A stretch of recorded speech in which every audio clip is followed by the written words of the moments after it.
Well, hey, here it goes. It's going this time. I don't know what happened last time, but we live, buddy. Well, I moved that thing and it said, I know. Don't touch it. I ain't touching that. Just be good with it. I'm just sitting here to be a pretty face. There you go. We ain't moving that. All right. Welcome back to another episode of The Living Level. We're trying to get back on track like we was before. So this one should go up. This is Thursday afternoon. Hopefully we'll have it up by tomorrow. But appreciate everybody, all the love and support, comments, both good and bad. It's been a whirlwind, been exciting, and we're loving it. So we're back at you with this week with another topic. Oaths. It's brought up from our one of our comments had some Bible verses about oaths, and so we'd like to share our opinion on that. I'm not an expert. I ain't got no PhD. I ain't even went to college for nothing. Got a GED from high school. So I'm not claiming to be an expert on nothing. But this is our take on oaths. And a lot of people bring it up that the Bible says you're not supposed to be taking oaths. But I don't know if people realize how many oaths are taken on a daily basis. Just a quick Google search, you can find a bunch. And I just got on my phone before we hit record and just Googled oaths that people take. And I came up with the oath of office, the oath of citizenship, military oaths, the Hippocratic oath, the veterinarian's oath, the fiduciary oath, the juror's oath, the scout's oath, and religious vows are also an oath, and so are marriage vows. That's also an oath. So if you're married and you're trying to say oaths are a sin, how do you explain that? How do you explain the Hippocratic oath that all the nurses take? I get it. We're all sinners in one way or another. Mm-hmm. Guess we're all in that boat together. We're all oath takers. Yeah. Boy, it'd be better if we all paddled together instead of against one another in a circle. I mean, that's true. You speak the truth. We'd get somewhere a little quicker. Quit fighting over the petty stuff. Yeah. And row together. So just about everybody out there is probably taking an oath, one point or another, or probably going to take an oath, one point of another. I worked for the Beauregard Parish Sheriff's Office. I had to take an oath that I would do what I said I was going to do for the Sheriff's Office and for the citizens, for the public. I've been married for over 20 years. I took an oath when I married my wife that I'd be with her through thick and thin, sickness and health, till death do us part. That was an oath to God, come out of the preacher's mouth. And a lot of people like to bring up Matthew 5:33, where it talks about that Jesus says, you've heard it said in the old times that if you take an oath to God, you better keep it. And he's saying that you shouldn't even take an oath to God. You should just let your yes be yes and your no be no. And it's kind of like when he said, committing adultery is a sin. And I tell you that if you think of another woman in your head, if you lust over another woman just in your mind, you've already committed adultery. He's just driving that point home at how serious adultery is. And I think it's the same way in this case too. He's driving the point home, saying your yes should be yes, your no should be no. Your character should be that strong that nobody has to wonder if you're gonna tell them yes and you not do whatever it is you said you was gonna do, whatever you said yes to. Your character should be so strong you shouldn't have to take an oath. But if you do take an oath, hang on, I forgot to silence my phone. Potential spam. Anyway, if you do take an oath, you better stick with it. Because that's when it can become an issue. Because you swore before God and everybody that you were going to do something and you didn't do it. There's a lot of penalties to that. You lose your reputation. People can't trust you. your word means nothing to nobody because you broke your oath, and your word's very important. So that's my take on it. Wasn't there another one? Well, Jesus was under oath. Yeah, but wasn't there one? When we was scanning through that list. Oh, yeah, a witness oath. Yeah. Hmm. So if you've ever, witnessed somebody, I guess, take an oath, you probably sign off on that. Well, that, and it could also be a witness oath, Affirmation or whatever it is. affirmation. Yeah, That's affirmation.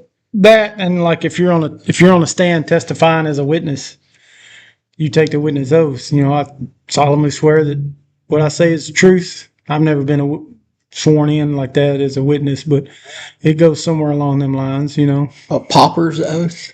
Yeah, I'm not sure what that one was. A declaration of financial destitution. And in masonry, we're taught to, take care of those that are destitute. Man, we got to quit that. We need to, because if we started taking care of everybody that was destitute, we would probably stay busy all the time, every day. Man, that's a bad oath to have to do right there. It is. And then to follow through, with somebody, our obligation tell us to take care of those people or look after those that are destitute or, relieve their distress. Man, what if we didn't follow through with our obligation and somebody was destitute, in need, and we just walked them on by? I could see where Masons would get a bad reputation for that. Well, that's somebody not holding their oath. And then that's when you get bad reputations.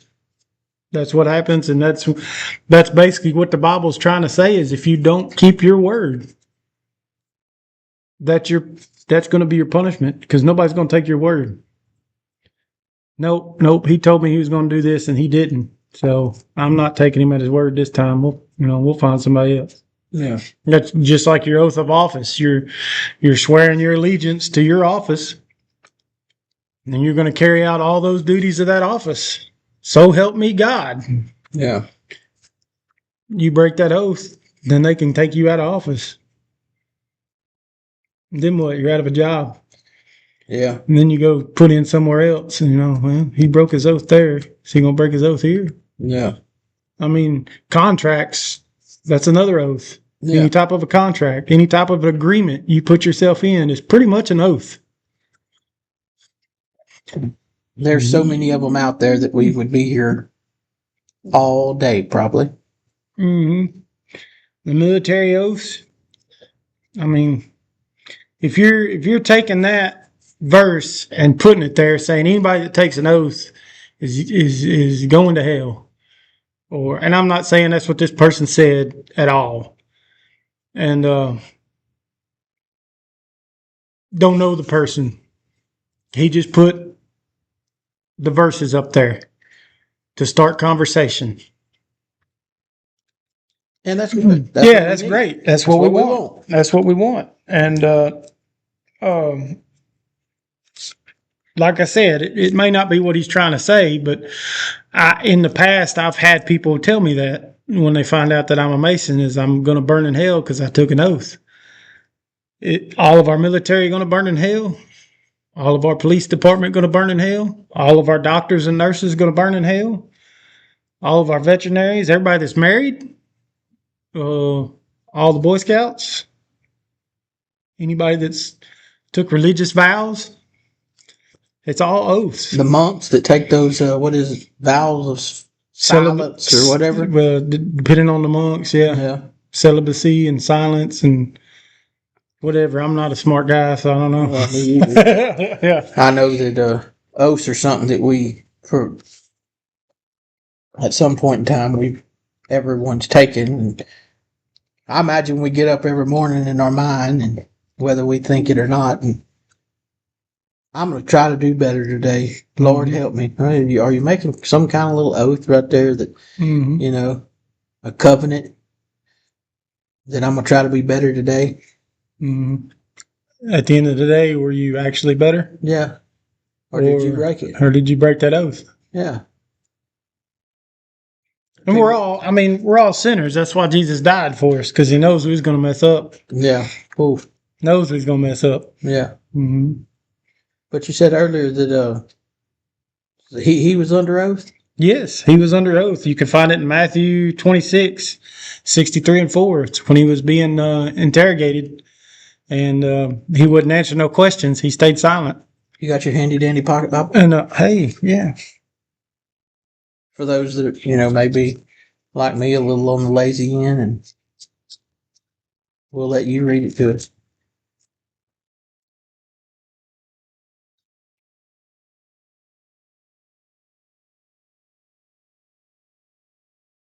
Matthew 26, 63, and 64. I need to get bigger print. I'm getting old. Matthew 26, starting at 62. We'll go ahead and back up to 62. Said, and the high priest arose and said to him, do you answer nothing? What is it these men testify against you? But Jesus kept silent. And the high priest answered and said to him, I put you under oath by the living God. Tell us if you are the Christ, the Son of God. And Jesus said to him, because he's under oath. Doesn't say that. And Jesus said to him, it is as you said. Nevertheless, I say to you, hereafter you will see the Son of Man sitting at the right hand of power and coming in the clouds of heaven. Jesus answered him because he was under oath. So he had to. He had to keep that oath. So he had to tell him, it is as you say. Basically saying, yes, I am the Son of God. I am who everybody says I am. So that's a big one there. Jesus was under oath.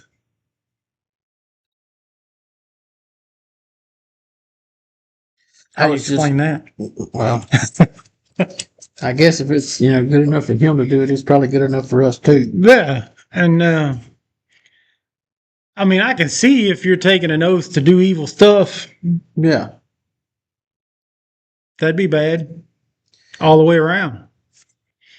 According to Uncle Google, because I'm not a smart guy either, in the Old Testament, it talks about commanded oaths. The Old Testament contained laws requiring oaths to be kept. You can find that in Numbers 30 and 2.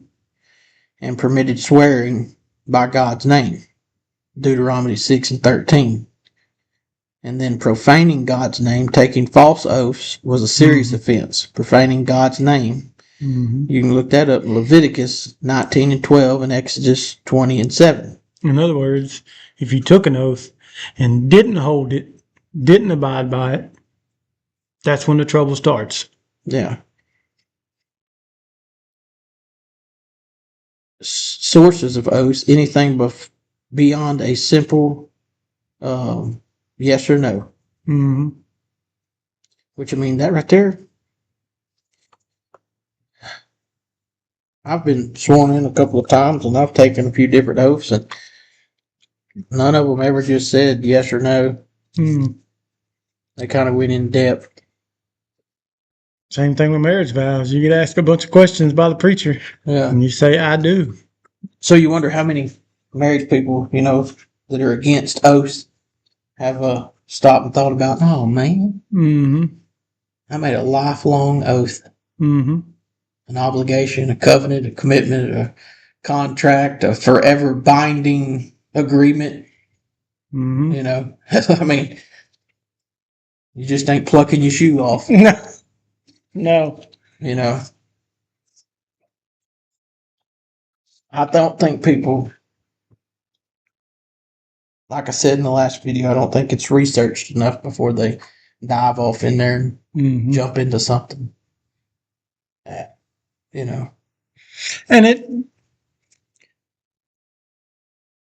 what am I trying to say here? I'm not trying to argue a point saying everybody should just be Masons, because it's not for everybody. No, it's not. It's not for everybody. But when you have people that go around and that that are not Masons and have not been behind those doors spreading falsehoods on what goes on behind them doors. Yeah, misinformation. Then there's a lot of people that would probably really get a lot out of Masonry that's not going to join because of the misinformation that's out there. And you'll see people, I've seen them all over the internet. I'm an ex 32nd degree Mason and blah, blah, blah. And they're starting to throw all this stuff out. Yeah, they sacrificed goats and they pledged their allegiance to Satan. And when you start digging on that person, yeah, and see why he's no longer a Mason, it's probably because he got kicked out. Because he was probably acting a fool. There was probably good reason behind it. Probably breaking his oaths. Probably. So they probably had a trial. Yeah. And they probably banned this ex-brother. And now he's mad. Yeah. And he wants to tell the world how evil they are. Yeah. Well, sometimes it's easier to go with the stream than it is to go against it. Yeah. And I'm not saying every situation's like that. No, I'm not saying that. not at all. But some people don't even get in. Yeah. That's why we investigate people. Mm-hmm. Background checks, thorough checks. Yeah. Probably more of a thorough check than you get on any other background. Probably. Mm-hmm. Probably. It's a pretty thorough background check. Because we've questioned some people about stuff that was on their background and like, you guys know. Yeah. Like, yeah, it's a thorough background check. Yeah. We ain't pulling this out of thin air. But, I mean, that's because when you do take your obligation, we want you to live by it. Mm-hmm. Not just, oh, well, I got to do this to be part of it. Mm-hmm. No. It's a lifelong agreement. Mm-hmm. And it's a lifelong journey. And, I mean, you seal her with a kiss, babe, just like you do when you get married. Mm-hmm. So I would guess, in a way, you're marrying Masonry. Mm-hmm. Yeah. You said that, though, and now people's going to say, yeah, they're kissing goats. They can say whatever they want. They don't say it anymore. Yeah. I ain't kissed You're right a goat about yet. that. Me neither. I ain't never sacrificed one. Now, we have barbecued Yeah. I mean, if you want to say sacrifice for the 4th of July. for the meal, you know, hey. Yeah, call it what you want, Yeah. but, It was you know. killed for the meal. Yeah. Yeah. I've sacrificed a lot of deer and rabbits and squirrel for that purpose. Right. But. And I've always thanked the great architect of the universe for allowing me to take that. Yeah, He provided that for me. Exactly. But I wish you could get those people that go around spreading the misinformation, Mm-hmm. you know, and sit down with them and explain to them.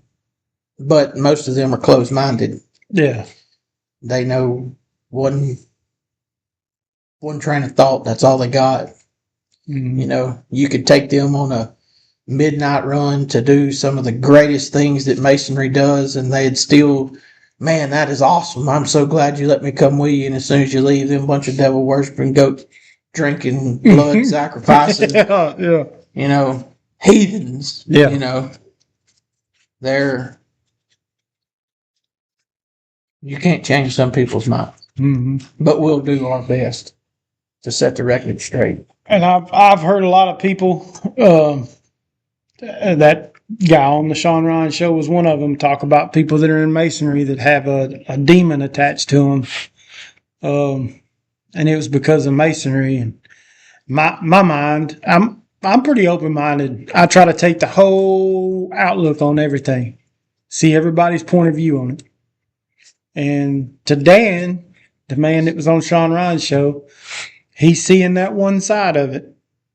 And the person just happened to be a Mason or whatever. But my mind, the way my mind works, well, is his family cursed because he broke an oath? Is it because he's a Mason? Or is it because he broke an oath That he swore to live by. that he swore to live by? Because the Bible plainly tells you if you don't keep your oath, that's when bad stuff happens. That's when you're deep doo-doo. Yeah. Because you broke your oath. But nobody thinks about that. You know, they're just like, No, yeah. hey, he's a Freemason. He's a devil worshiper. That's what's wrong with him. You know, I've done it. They've done it. Hundreds of millions of people have done it. Yeah. Mm-hmm. Not everybody gets convicted or tested on the same thing either. Mm-hmm. That's true. And that's true. And maybe there's some people out there that don't need to be Masons. Oh, there's probably quite a few that don't need to be Masons, but you know, they'll think we're judging people, but we if your character ain't good, you don't need to be a Mason. And Everybody judges everybody. yeah, I don't care what you say. no. You judge everybody. But I mean, if you're not an upright person, well founded in your faith, I would say, probably ain't a road for you. I mean, the Bible even says, judge not, lest ye be judged. What's that mean to you? To me, I see it as, if you're going to judge, you're going to be judged. No, so you should probably judge the way you wanted to be judged. Yeah, you can judge harshly or judge lightly, but you're going to judge somebody every day. Yeah. Just like they're going to judge you. Anytime you meet somebody new, you're trying to figure them out. And I mean, if the worst thing they can judge me on is because I'm a Mason, I guess I'm doing pretty good. Oh, yeah. Because there was a few years I might not have been a Mason.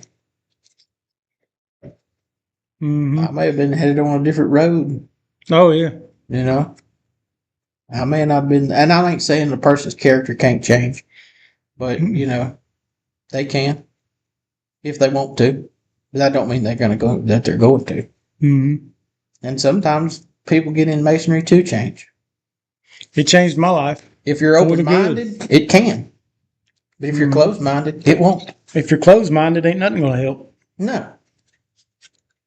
Not at all. You got to be willing to be open-minded. If you're closed-minded, see all different points of view. The good Lord himself could present you your apron lecture and you still wouldn't have nothing to do with it.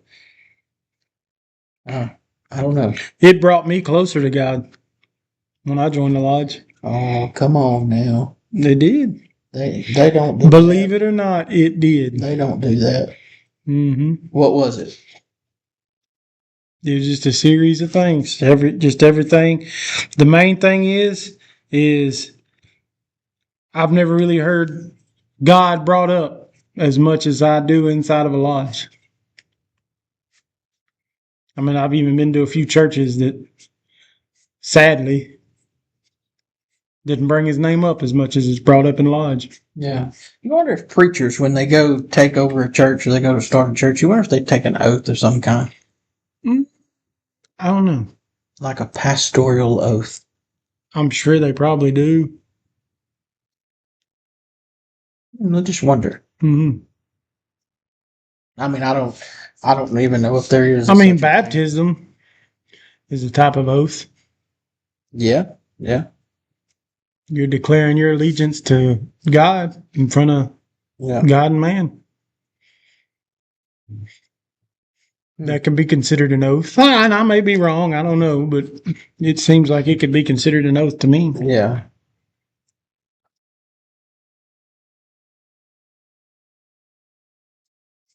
You turn this down. So let's see that again. If there is such a thing as a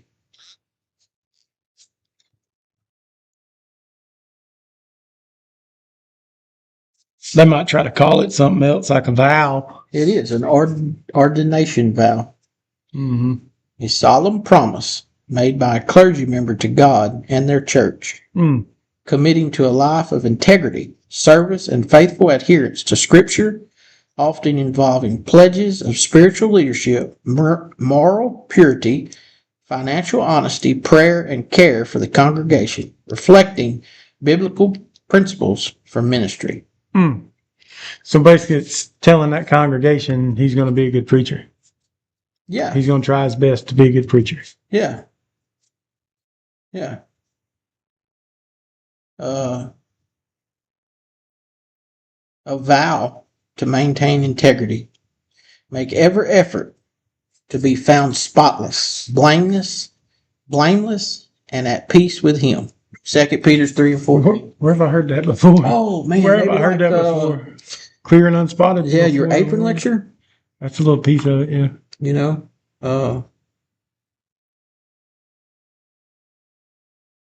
Mm. I mean, What was that? First Peter? 2 Peter Second Peter? 3:14.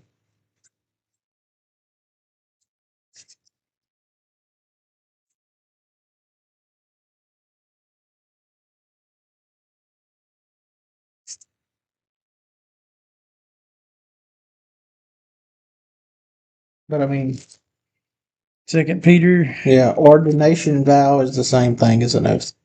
What's Second Peter? What? 3:14.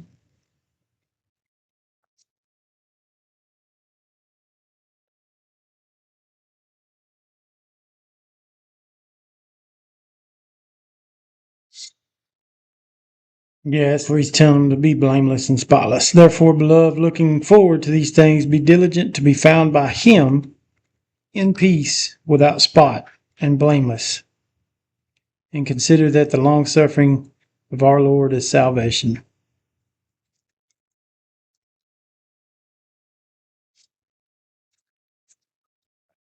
I mean, that's yeah. Where else have you heard it? Mm-hmm. It's definitely in Lodge on the apron lecture. It's one of them. That's Yeah. a big one. It is. Mm-hmm. I mean, even purity is in your apron lecture. Mm-hmm. Uprightness. Yeah. You know, when you die, as Masons, we believe, that you should be buried with your apron. Mm-hmm. Or at least that's the way I understand it. You should be buried with your apron. That way, when you get to those pearly white gates, he can see your apron. Is it spotless? Is it pure white, unblemished? Has it stood the test of time? Did your life journey stain it or cast reflection? Yeah, we're also taught, there's certain things we can use, certain things we see, and it reminds us that we're supposed to chip away all the bad stuff in our life. Yeah. Oh, like the working tool. Clean us up so our stone will be able to fit. Yeah. In that house not made with hands in the heavens. Yeah. It also, I've heard it where what's the Bible say about the stone that the builders rejected? Mm-hmm. That has become your cornerstone. Mm-hmm. So if he's the cornerstone of your life, and you should take your stone, your rough ashlar, and you should chip it away and try to make it as smooth as you possibly can. Well, the better the builders use.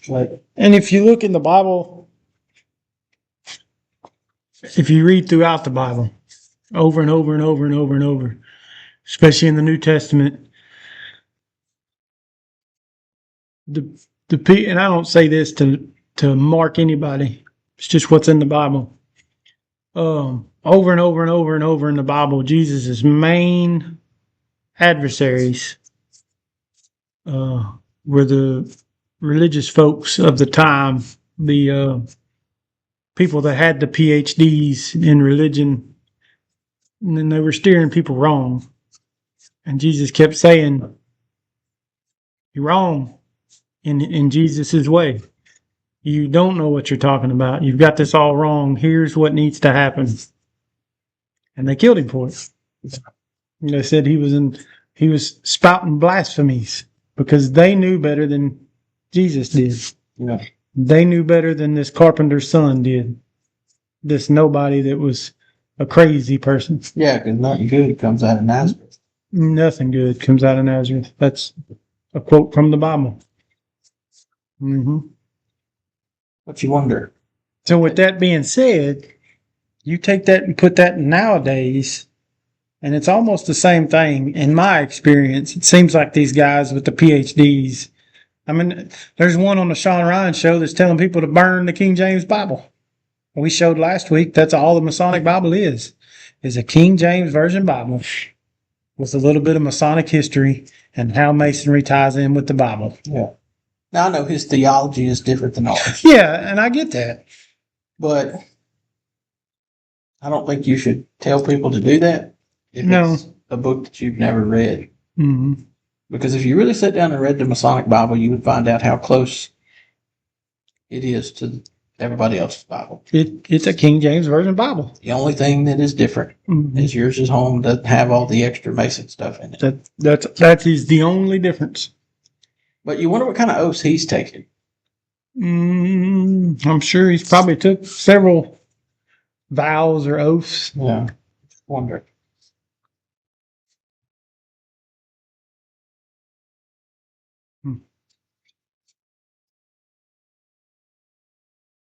Me and a friend of mine in Kentucky started a church, Heaven's Sandbox. We've done it for a few months, and I'm going to tell you, it's hard work. Hard work. I couldn't do it again. I don't have the time to do it. So I really look up to them guys that do that for a living because it's hard work. Your phone rings constant. Everybody in your church has access to you. Mm-hmm. It's 24 hours, 7-day a week job being a pastor. I didn't take an oath. I didn't go to school. I didn't go to theology school. I just read my Bible and preached the word to the people that was there. And we always opened the floor up for discussion. There's where the open-mindedness comes in. They heard my interpretation of the Bible. And then they would give me theirs at the end of it. A buddy of mine would preach one week, I'd preach the next, back and forth. He may preach 2 or 3 weeks in a row. I may preach a couple weeks in a row, whatever. But at the end of it, we always opened it up for discussion. That open-mindedness. Hey, you said this, that this is what it means. Well, when I read it, I read this. Okay, maybe I was wrong about that. Let's talk about it. And we'd sit down and talk about it. They would share their reasons why they felt it was that way, and I would share my reasons why I felt it was that way. And I'm not saying one of us is right, one of us is wrong. We're both right or both wrong. Because I also feel that when somebody reads the Bible, God's telling them what they need to hear. Yeah. For the point that they're in their life. At that point. You know what I'm saying? They may open that Bible and they may read a passage and be like, oh, I needed that. I get it. 5 years down the road, they may read that same passage and it's something totally different to them. It means something totally different to them. Like, oh man, I get it. And that's, in my opinion, is why it's called the living word, because it's constantly evolving. That's how that book's been out for all these thousands of years and it's still relevant today. Yeah. I don't even know what my point was on that, but it's out there. It's out there. I guess what I'm trying to say is don't take my word for it. Do your own research. Read some of them verses that we put out. See what you come up with. Don't just read the verse. Read that whole chapter. Read that whole book. Read the whole Bible. But take it in context. Research. What was life like back then? What was going on in the world at that particular time? Take it all, open-mindedness, take it all together. And then tell me what that verse means to you after that. Because I think all too many times people pick one verse out of the Bible and say, see, you're going to hell. You're doing it wrong. You're doing it wrong. And then when you read that whole book and you research, well, what was happening in Galatia at that time? Why were these words said to the Galatians? Well, this is what the Galatians were doing at this time. So this is what they needed to hear to stop it. Too many people take verses out of context and shove them down people's throat and tell them they're going to hell. Because they don't hear their opinion coming out of somebody else's mouth. Exactly. That's what it boils down to. Exactly. Do you think oaths are a bad thing? I don't. I think Jesus was trying to drive that point home, saying, hey, this is how serious an oath is. This is how serious. And you're claiming you're a Christian. You're giving this vow, this oath, that you're a Christian. So you should live your life to where you shouldn't have to take oaths. Because if you're going to break them, that's when trouble starts. Because you broke your oath. You blasphemed the name of God because you swore to God you were going to do this and you didn't do it. So as a Christian, you're supposed to live your life to where you shouldn't even have to take an oath. Somebody should just say, hey, can you? And you say yes, and you do it. Or you say no, I can't do it. If you can't do it, you can't do it. You shouldn't say something. You shouldn't tell people you're going to do something and not do it. Your words should stand firm. It's the same as a lie. Yeah. And I think that's what he was just trying to drive home. Is, hey, you're supposed to live your life clean and unspotted. So that means your yes should be yes. Your no should be no. Not just the outside of the cup, the inside. Exactly. So, like he was trying to explain. We're all sinners. These people don't know me. They know how humans are. Humans will say, yes, I'll do that. And more often than not, we don't. Have you kept every promise you give? Not a chance. No, I haven't either. I don't know of too many people that have, other than this man in this Bible right here. Yeah, I was going to say, that's the only one that I know of. He kept his promise all the way to death and after. Yeah. So I believe that's the point he's just trying to drive home, is he's trying to tell these people, hey, yeah, these people took these oaths in the Old Testament, and not one of them held up to them. So what's the point of taking an oath if you're not going to hold up to it? Yeah. And that's all through the Old Testament. That's over and over and over. They failed their oath. They didn't do what they told God they were going to do. Moses didn't come down from the mountain quick enough. So what did they do? They freaked out. They built a golden calf and started worshiping it. Yeah. They broke their oaths. Over and over and over in the Old Testament. It was about God wanting to be close to man and man pushing away from God and breaking their vows to God over and over and over. So that's where Jesus comes in. We're screwed up. We fail every single day. We're not good people. Yeah. But he's covered us in his blood. And when God looks at us, he sees Jesus. Because we're covered in his blood. If you've taken a vow saying that you pledge your allegiance to Christ, to God. That's my take on it. I like it. I don't think there's a bad thing about oaths. As long as you stay with it. As long as you keep it. Well, like we said last week, if you follow what that book tells you to do, you'll be clean and unspotted. Yeah. To the best of your ability, but you're going to fail. Every time. And he knew that. And he knows that. And he was just trying to drive that point home at how serious it is to take an oath. Your yes should be yes, your no should be no. Anything else comes from the evil one, which means you lied. Yeah. And lying comes from the evil one. If you say you're going to do it and you don't do it, you lie. Mm-hmm. And that's from the evil one. Yeah. And I mean, that could go for, oh yeah, I'm going to do it, but I'm going to do it for my gain. Yes. You know. Mm-hmm. And every one of our oaths, bless you. Thank you. Every one of our oaths that I've taken, we've pledged to help other people. Right. Not us. Right. Not personally me. Other people. Right. Not for my gain, for everybody else's gain.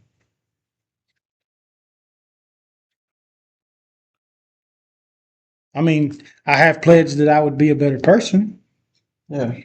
If that's self-gain, I mean, that's, call it what you want it, but it's not, I never took an oath saying, hey, I'm going to do this as long as y'all put me at the head of that table in there or anything like that. No, it's never been nothing like that.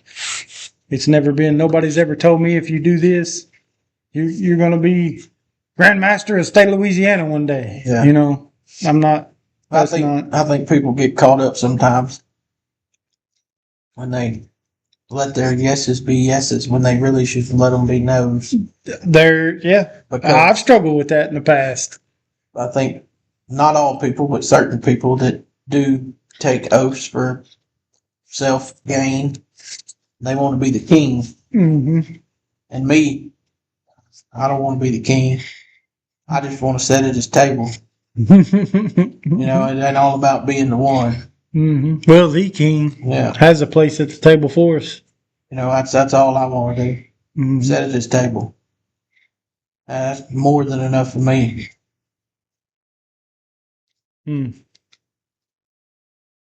But I haven't regretted none of the oaths that I've taken. I have not either.